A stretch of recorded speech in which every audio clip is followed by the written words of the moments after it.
यहाँ पर आप लोग एक चित्र देख रहे हैं और इस चित्र में आपको ठंड का एहसास हो रहा होगा, ठंड का अनुभव हो रहा होगा। अगर नहीं अनुभव हो रहा है तो अनुभव कीजिए, क्योंकि यहाँ पर आप लोगों को बर्फ और बर्फ से जुड़ी हुई आकृति दिख रही है।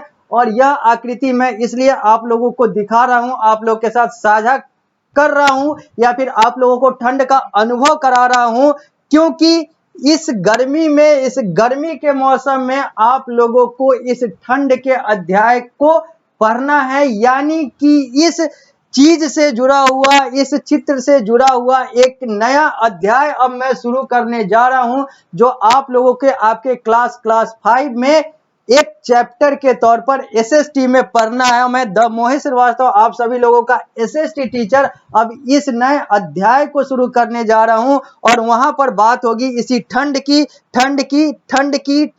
की। यानी कि अब हम लोग सिर्फ ठंड और ठंड की बात करेंगे और वो सारी ठंडक की बात करेंगे जो आप लोगों को इस नए अध्याय में, यानी कि यह जो सामने आप लोगों को स्मार्ट बोर्ड के माध्यम से दिख रहा है, यह नया अध्याय संख्या 8 द फ्रिजिड जोन। अब हम लोग इसी की बात करेंगे। अब हम लोग इसी अध्याय में आ चुके हैं और अब हम लोग बात करेंगे द फ्रिजिड जोन की। यह फ्रिजिड जोन होता क्या है, इस फ्रिजिड जोन का मतलब क्या है, यह फ्रिजिड जोन कहते किसको हैं, इसी पर यह सारा अध्याय है जिसकी अब हम लोग बात करेंगे। तो बात करते हैं शुरू और कहते हैं कि ये चीजें होती क्या है। तो लिखा हुआ है, On the earth there are two frigid zones, one is found in the northern hemisphere and the other in the southern hemisphere। धरती पर दो प्रकार के फ्रिजिड जोन है, एक उत्तरी गोलार्ध में और एक दक्षिणी गोलार्ध में। जो नॉर्दर्न हेमिस्फीयर में फ्रिजिड जोन है वो नॉर्थ पोल के 90 डिग्री नॉर्थ से लेकर आर्कटिक सर्कल के 66.5 डिग्री नॉर्थ है,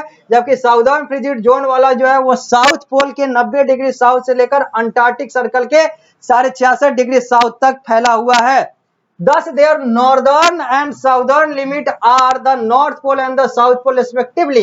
इसलिए ये उत्तर में नॉर्थ पोल तक और दक्षिण में साउथ पोल तक फैला हुआ है। The North and South frigid zone are permanently covered with ice। और जो नॉर्थ और साउथ फ्रिजिड जोन होता है यह हमेशा बर्फ से ढका हुआ होता है। The coldest place in the world is the continent of Antarctica which lies in the southern frigid zone। और दुनिया का सबसे ठंड वाला क्षेत्र या ठंड वाला महादेश जो है वो अंटार्कटिका है, जो साउदर्न फ्रिजिड जोन या साउथ फ्रिजिड जोन में पाया जाता है। It is also called the frozen continent. यह जो है फ्रोजन कॉन्टिनेंट यानी कि बर्फ से घिरा हुआ, बर्फ सा जमा हुआ महादेश कहलाता है। लिखा हुआ है आगे, the region around the poles are uninhabited due to the severe cold and lack of vegetation। जो क्षेत्र इस पोल यानी कि ध्रुवीय क्षेत्र की तरफ होते हैं वो जो है वहां पर लोग नहीं के बराबर रहते हैं, क्योंकि वहां बहुत ज्यादा ठंड और वनस्पति की कमी होती है। The large part of Canada, Alaska, coastal Greenland, Iceland and Siberia come under this region. और ये जो क्षेत्र हैं उसके कुछ उदाहरण हैं, कनाडा के बहुत सारे हिस्से, अलास्का के, कोस्टल ग्रीनलैंड, आइसलैंड और Siberia. Many countries including India have sent expedition to these region for exploration। बहुत सारे देश, चाहे उसमें अपना देश इंडिया भारत ही क्यों ना हो, यहाँ से लोगों का जाना होता है इन सारे क्षेत्रों में खोज करने के लिए। अंग्रेजी में एक्सप्लोर कहते हैं उसी को। यहाँ पर चित्र दिया गया हुआ है जहां पर दिया गया हुआ है जोन, इक्वेटर के ऊपर ट्रॉपिकल जोन, नीचे ट्रॉपिकल जोन, ट्रॉपिकल जोन के ऊपर टेम्परेट जोन, नीचे ट्रॉपिकल जोन के नीचे टेम्परेट जोन, और टेम्परेट जोन के ऊपर पोलर जोन और नीचे टेम्परेट जोन के नीचे पोलर जोन यानी कि फ्रिजिड जोन।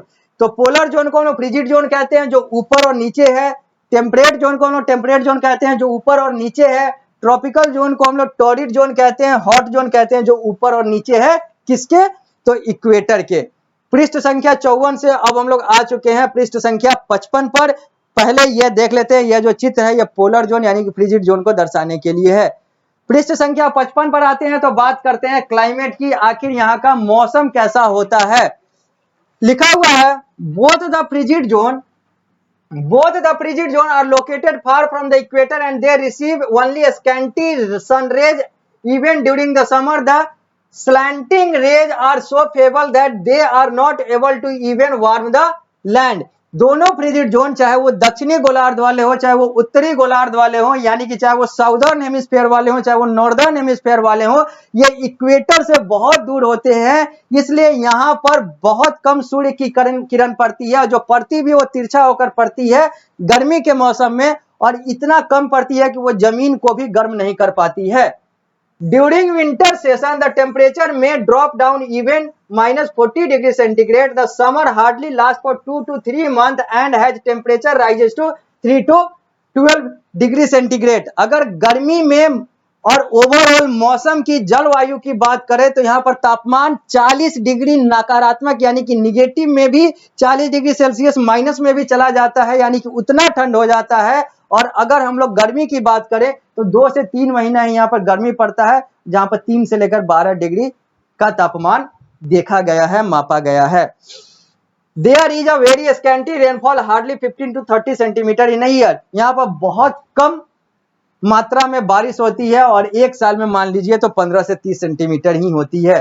ये ऑरोरा ऑस्ट्रेलिस का एक चित्र है जो कि आप यहाँ पर देख रहे हैं। ये क्या होता है हम लोग आगे बात करेंगे। लिखा हुआ through out the summer the snow melt, पूरे गर्मी में जो भी 2-3 महीने का होता है यहाँ पर बर्फ जो है पिघलता है। The ice cap of the Arctic and Antarctic remain intact, लेकिन जो आर्कटिक और अंटार्कटिक सर्कल यानी कि जो पोलर क्षेत्र है वहां का जो आइस है, आइस कैप जो है यानी कि बर्फ वाला जो सिला है वो वैसे का वैसे ही रहता है। In the summer the polar region witness continuous day night even in the midnight, गर्मी में जो पोलर क्षेत्र है यानी कि ध्रुवीय क्षेत्र है वहां पर लगातार हमेशा प्रकाश रहता है। यहाँ पर यहां तक की बात कर लें तो पूरे रात में भी। On the other hand in the winter these region have evolved in continuous darkness even in the noon, जबकि ठंड वाले समय में हमेशा यहाँ पर अंधेरा होता है, यहाँ तक कि दोपहर की भी बात कर लें।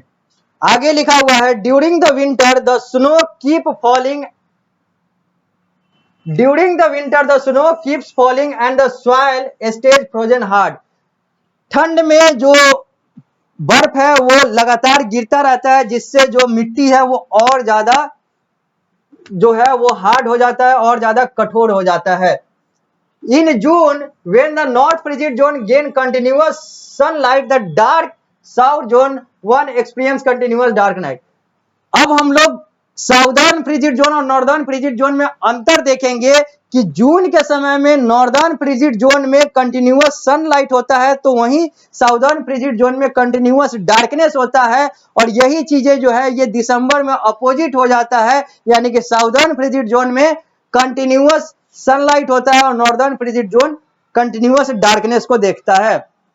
There is opposite situation in the month in December, at time the sky is lit up by Aurora borealis in the northern frigid zone and by the Aurora australis in the southern frigid zone।